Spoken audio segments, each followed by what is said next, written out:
اسلام سے قبل عرب کے حالات بہت خراب تھے۔ لوگ جہالت کی تاریکیوں میں ڈوبے ہوئے تھے۔ عرب میں معاشرتی، تمدنی، اخلاقی کمزوریاں اس قدر بڑھ گئی تھیں کہ عرب کے رہنے والے انسان برائے نام ہی انسان رہ گئے تھے۔ فاحش باتوں سے بالکل بھی نہیں بچا جاتا تھا۔ ہر شخص اپنے افعال اور اقوال میں آزاد تھا۔ خوبصورت اور نوجوان لڑکیوں کے نام پر اشعار لکھے جاتے تھے اور بازاروں میں سر عام گایا جاتا تھا۔ کوئی ولولہ اور ارمان چھپا کر نہیں رکھا جاتا تھا۔ زنا پر نادم ہونے کی بجائے فخر کیا جاتا۔ عرب کے لوگوں کے لیے شراب اور دیگر نشہ آور چیزوں سے زیادہ محبوب کوئی مشغلہ نہیں تھا۔ پھر نشہ کی حالت میں بدمست ہو کر نہایت شرمناک افعال کیے جاتے اور ان پر فخر کیا جاتا تھا۔ قمار بازی شرفاء اور امراء کا بہترین مشغلہ تھا۔ ہر جگہ قمار خانے کھلے ہوئے تھے جن میں عرب کے بڑے بڑے رئیس شامل ہوتے تھے اور بڑی بڑی رقوم ہارتے اور جیتتے تھے۔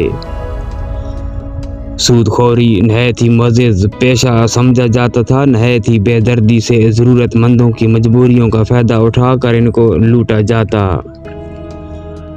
لونڈیوں کو ناچنا گانا سکھا کر بازاروں میں بٹھا دیا جاتا تھا اور جو کما کر لاتی تھیں وہ سب کچھ آقا کا ہوتا تھا اور اس پیسے سے بڑی بڑی دعوتیں کی جاتی تھیں۔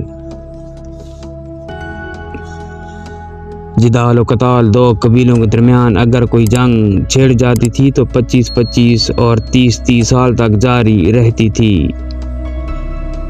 ہزاروں لوگ ان جنگوں میں مارے جاتے تھے۔ یہ لڑائیاں شعر و شاعری اور گھوڑ دوڑ کی وجہ سے ہوتی تھیں۔ عورت کو انتہائی معیوب سمجھا جاتا تھا اور معاشرے میں اس کی کوئی عزت نہیں تھی۔ وہ کوئی حق نہیں رکھتی تھی۔ مردوں کو یہ حق تھا کہ وہ جو چاہیں کریں، جتنی عورتوں چاہیں مرضی سے نکاح کریں۔ سوتیلی ماں سے بھی نکاح جائز سمجھا جاتا تھا۔ اگر کوئی خاص وجہ نہ ہوتی تو لڑکی کو پیدا ہوتے ہی زندہ دفن کر دیا جاتا۔ ہر قبیلے اور گھر نے اپنا الگ الگ بت بنایا ہوا تھا، مگر حبل، اصاف، نیلا، لات و منات ان کو بہت عزت والے بت سمجھا جاتا تھا اور لوگ ان کی پرستش کرتے تھے۔ دوہریے کسی پیغمبر یا آسمانی کتاب کو نہیں مانتے تھے۔ یہ خدا کا بھی انکار کرتے تھے اور ان کا خیال تھا کہ یہ دنیا ہمیشہ سے ہے اور ہمیشہ ہی رہے گی۔ یہودیوں نے خانہ کعبہ میں حضرت ابراہیم اور حضرت اسماعیل علیہ السلام کے نام کے بت رکھے اور ان کی پوجا کرتے تھے۔ عیسائی تثلیث کے قائل تھے اور انہوں نے بھی 3 بت کعبہ میں رکھے ہوئے تھے جن کی وہ پوجا کرتے تھے۔